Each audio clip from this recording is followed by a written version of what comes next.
Hello everyone, so in this video we are going to talk about another photochemistry related topic, which is Woodward-Hofman theory and correlation diagram. So if you remember, in our photochemistry video series, we have talked about these pericyclic reactions, and we have talked about few techniques that how to determine a particular pericyclic reaction is thermally feasible or whether it's photochemically feasible, right? So this Woodward theory is also another technique to determine those particular things. Like we can use this theory to see whether the particular reaction is whether photochemically feasible or it's thermally feasible. So I will explain to you based on an example, right? So this is pretty much easy. Like it's not a hard deal, so you will get it, I'm pretty sure. Let's take an example as this. So we will take a diene.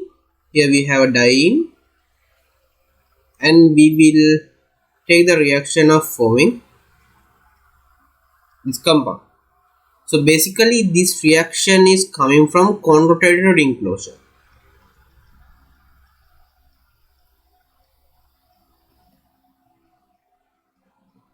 So if you're wondering what is this conrotated ring closure mean, so we have talked pretty much about this conrotated ring closure.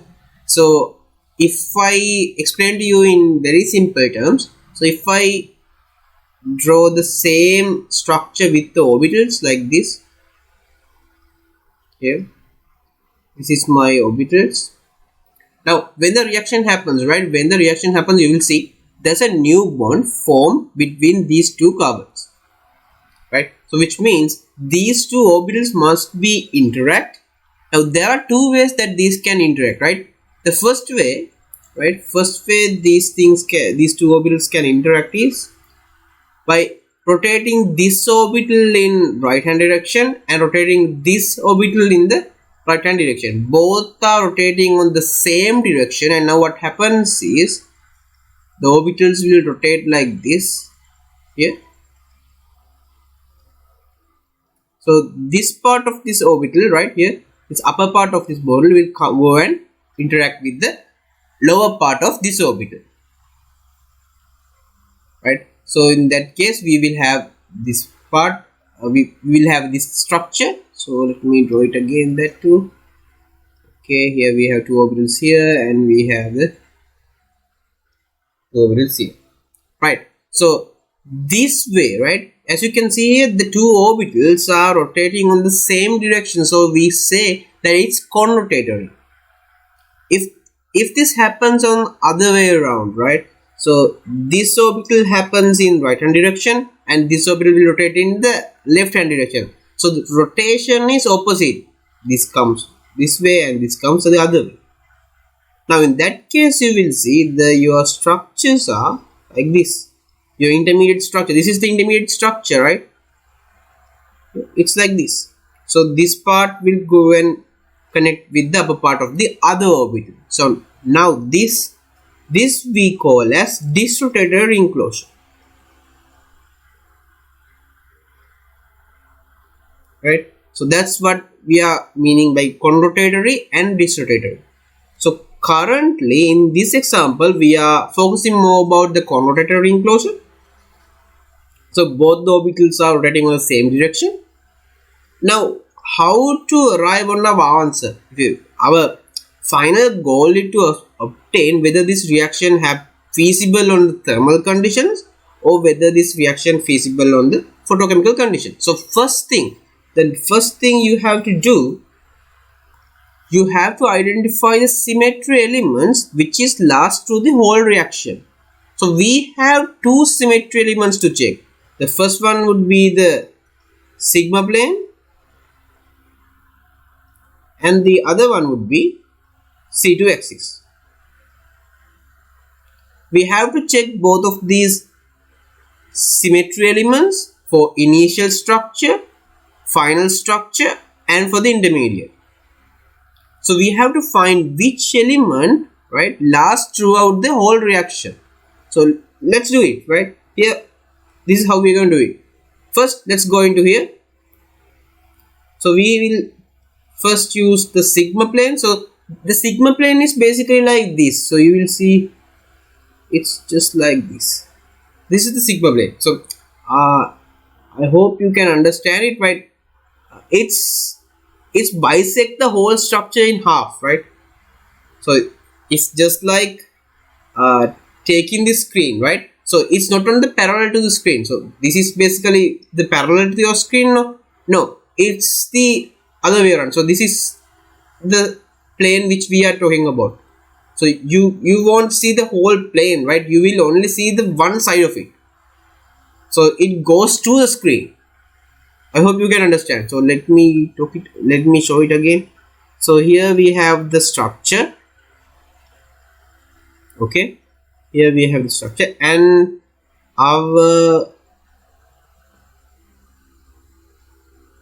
this is our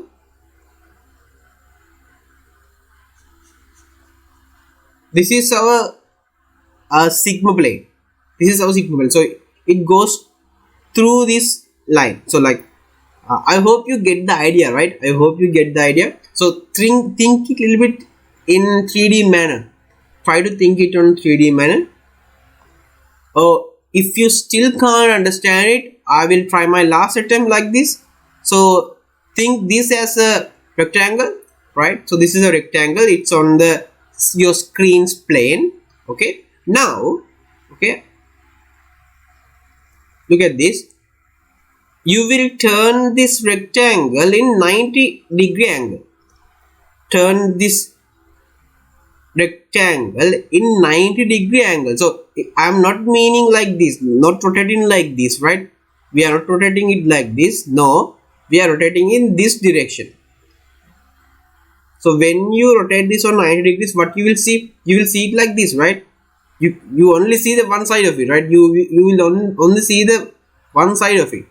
And now take it and put it here. This is our sigma plane. This is our sigma plane. So the sigma plane is basically like a mirror, right? It's just like a mirror. Now what happens is we have to see whether the symmetry element lasts throughout the whole structure. So if you replicate this side on this side, it's the same structure. So sigma plane is there as a symmetry element. So now when it comes to C2 axis, right, C2 axis goes to like this. So let me erase this, and C2 axis goes to like this. So you have to rotate it like this. C2 means you have to rotate this structure in 180-degree angle. So basically you have to rotate it like this. So this comes over here to here, this comes over here to here. Okay, for 180-degree angle. So you will see it's the same structure. No difference would happen. So yeah, C2 axis is also there. Now let's move on to the intermediate. So first we have to see the sigma plane. Sigma plane is just like this. It goes through the screen. So if you replicate this one, if you replicate the mirror image of this one over here, you will see this orbital here will form as this. This orbital will form its mirror image as this. So it's not the same structure. It's not the same structure. So sigma plane is not available in this structure. Now for the C2 axis is like this. You have to rotate it like this for 180-degree angle. So if you rotate it like that, you will see this will come exactly like the initial structure. So like after the rotation, the structure doesn't change. So C2 axis is there as symmetry element. Finally, for this one, you will see the sigma plane just like here. It's the same, right? The mirror image of this part completely replicate the original structure. So sigma plane is there and C2 is also there. Now you have to identify which element lasts throughout the whole reaction. So you can see only the C2 axis. Only the C2 axis is last throughout our reaction. So we have to continue our process, continue our method based on the C2 axis. right? We are not considering any more sigma planes throughout our process. We are only considering the C2 axis. So this is our first step. And now the second step is to construct the correlation diagram.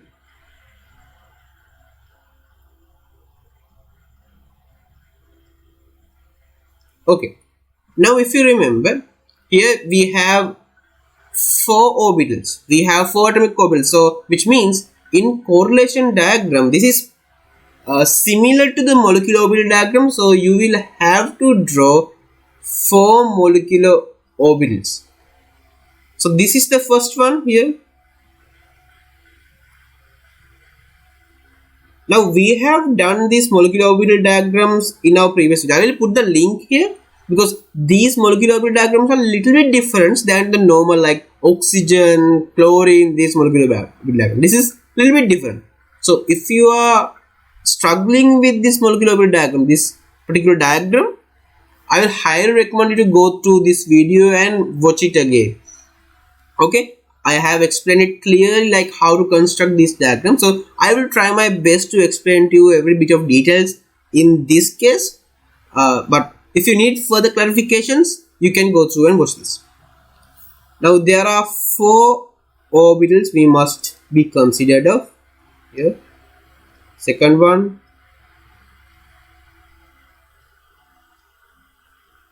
third one,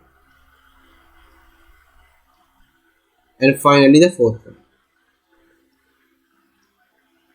Now we have to introduce the phases, right? We have to introduce the phase signs to these orbitals. So when you add the phase sign, if you remember, you have to consider the phase inversions. So phase inversion would be like you have 0 phase inversions in here, you have 1 phase inversion in here, you have 2 phase inversions in here, you have 3 phase inversions in this.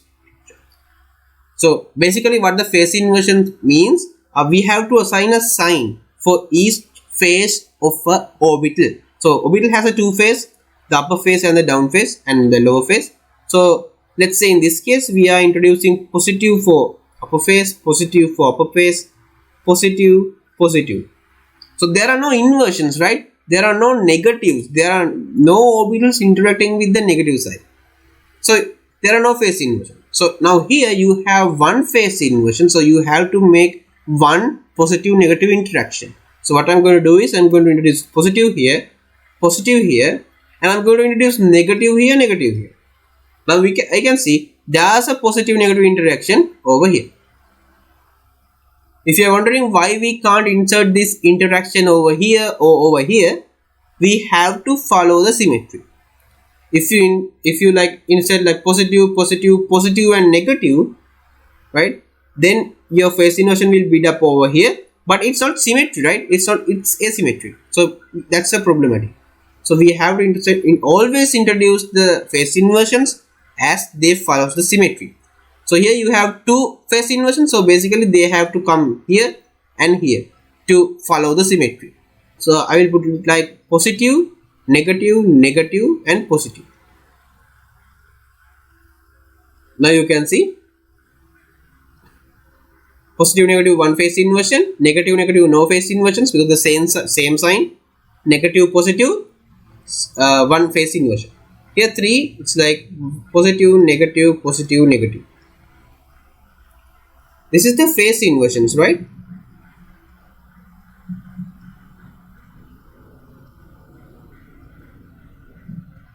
Now the other important thing what you have to introduce is you need to introduce the symmetry element, right? Whether this particular molecular structure is symmetric or asymmetric based on our conclusion here.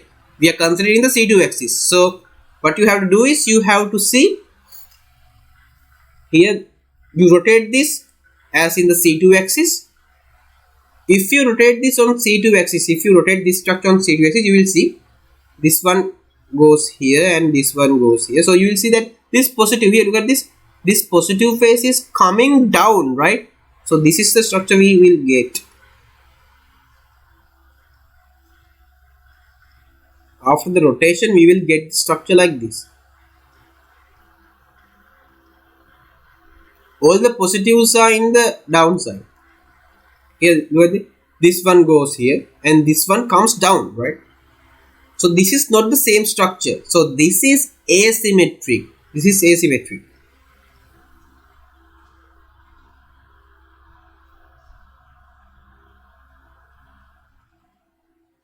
I will put A here. Now if you do the same thing over here, C2 axis, you will see that the C2 axis will form the same structure, right? Because here the positive will go over here. The positive will come down here. Positives are in down, so which means negative are on the upper face. Now here, when this rotates this direction, the down is positive. Now the positive comes up. Positive comes up. Same structure, so it's symmetric. This is symmetric. You can do the same thing here and see whether this is symmetric or not. So you will see this is asymmetric and this is symmetric. Now one part of our correlation diagram is complete. Now our correlation diagram must have another column, right? Another column. So this is basically based on the bonding and anti-bonding orbitals. So basically you can see we have 4 orbitals. So we have a 1 sigma bond, we have a pi bond, and we must have a pi star and sigma star. So let's introduce those things. This is the sigma bond we have. This is the sigma bond, right? This is bonding orbitals. So which means no inversion. Here we have a pi bond, right? Here we have the pi bond.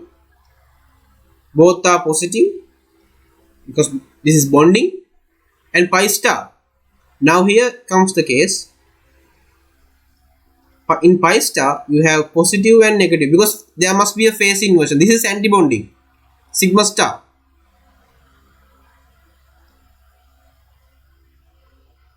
Positive and negative. There must be a phase inversion. Right? Now then again you have to introduce a symmetry element. This is a symmetry element. Here again you have to introduce the symmetry element. You have to see whether the C2 axis, what will do the C2 axis to here, whether it's symmetric or asymmetric. So you will see if you rotate it on the C2 axis, nothing changed, right? The same structure would happen. You just turn over and draw the structure to see whether anything changed on the structure. If something changed, then it's not symmetric. If nothing changed, then it's completely fine. So here it's symmetric. You will see this one asymmetric because when you rotate it on C2 axis like 180 degrees, you will see the negative charges are coming up. So it's asymmetric. You do the same thing here, the same structure comes up. So and here you have the asymmetry. I hope this symmetry part is okay for you, right? It's just going around and like you can draw it and see, right? You can draw it and see whether it's applicable or not. So now what I'm going to do is I'm going to divide our correlation diagram in half. This is the baseline. And what I'm going to do is now I'm going to come here and I'm going to match this particular molecular orbital to the same kind of symmetry over here from down. So here first check here.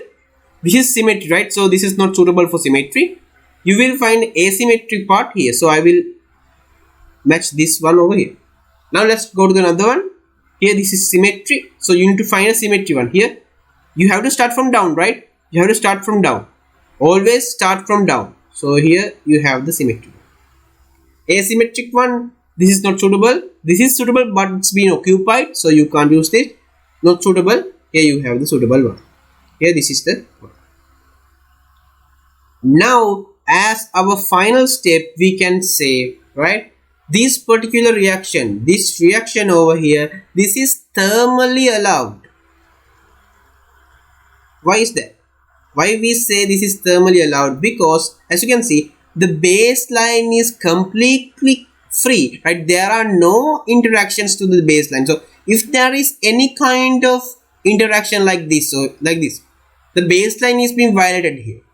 If the baseline is violated by an interaction, then it's thermally not allowed. So in this case, you don't have any kind of interactions going through the baseline, which means this is thermally allowed and photochemically forbidden. That's the concept. That's the rule which we are going to use, right? So I hope you get the idea. So let's do another quick example, right? What about the same reaction, right? Same reaction, but for the disrotatory. For the disrotatory ring closure. So let's draw the orbitals here. For the disrotatory ring closure, if you remember, both of the orbitals over here, which forms the sigma bond, rotate on the opposite direction. So it would like this.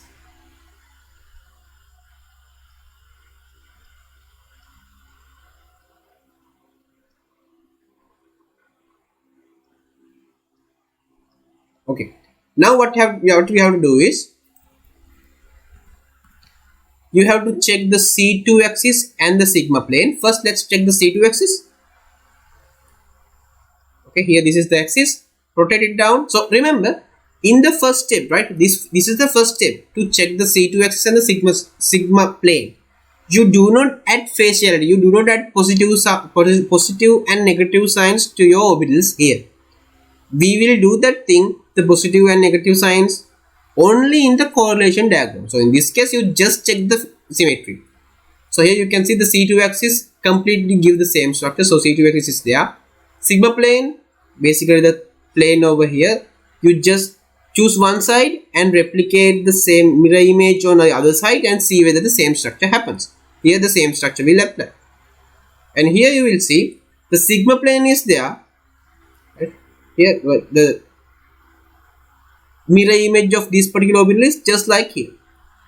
Mirror image is sigma plane is there, but C2 axis, if you rotate this along this side, this will not the same. The rotation will result in orbital like this.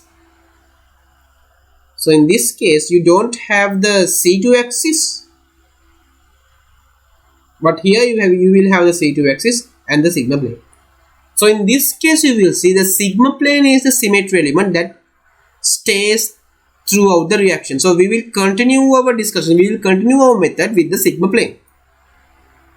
So we have choose sigma plane as our symmetry element. Now our final part, the correlation diagram.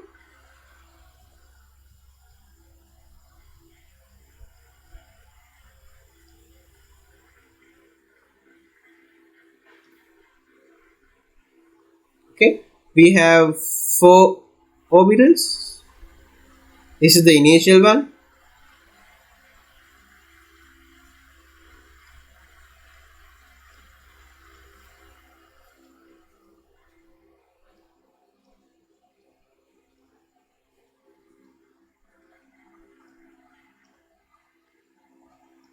Okay, now you need to introduce the phase inversions 0, 1, 2, 3. So here positive, positive, positive, positive, positive, positive, negative, negative, positive, negative, negative, positive, positive, negative, positive, negative. Now the symmetry element, right? So now here we are introducing the sigma plane, right? So you need to check alongside with the sigma plane here. So here this is the sigma plane. You choose one side and you draw the mirror image of this side over here. So you will see it will be the same structure. So this is symmetry. Now here draw the sigma plane. Now choose one side and you will draw the mirror image of this part, this side over here. So in mirror image it's positive. So it's not the same structure, right? Sigma plane creates positive charge on this side. So but it's actually negative charge. So this is not symmetry, it's asymmetry.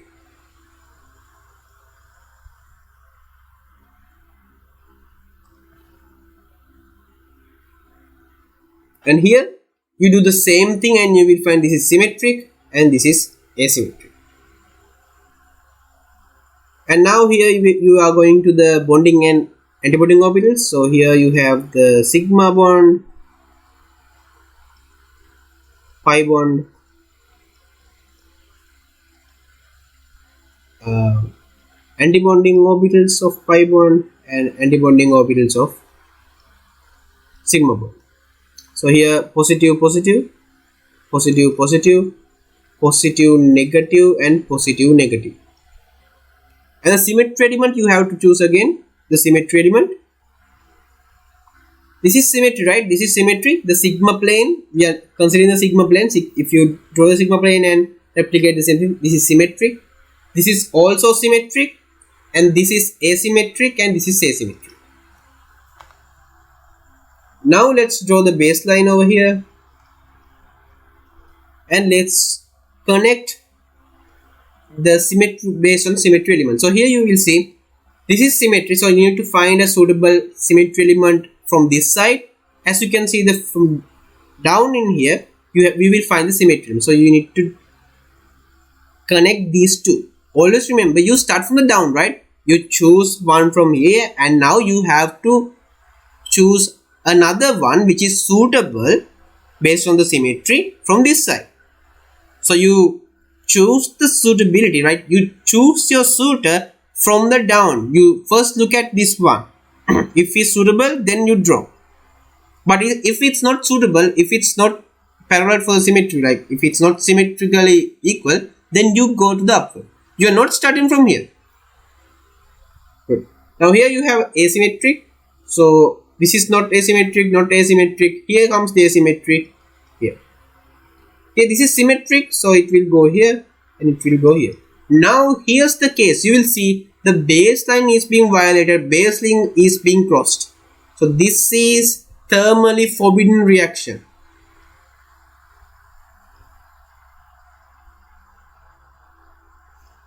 This is how we arrive on our answer based on Woodward-Hofman theory.